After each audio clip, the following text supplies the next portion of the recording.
Pikoy. Si Pikoy ay may alakang baka. Ang pangalan ng baka ay Peka.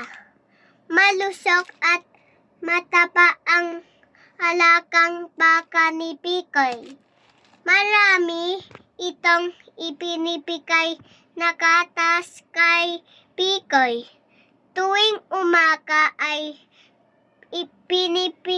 pinapakain niya ito ng sariwang damo. Kaya naman masaya ito at humuhuni pa ng moo. Number 1. Ano ang alaka ni Pikoy? Baka. Ano ang pangalan ng alaka ni Pikoy?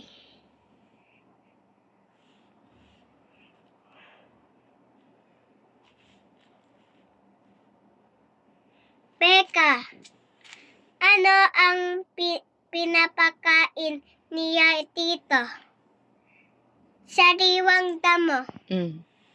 Ano ang pinapakain niya dito? Number 4.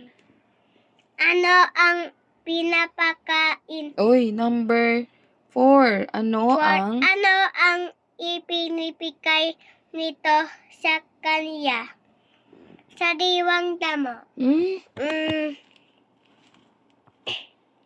Anong binibigay ng Gatas. baka? Okay. Next, number 5. Ano ang huni ng alaka ni Pikoy? Ay moo!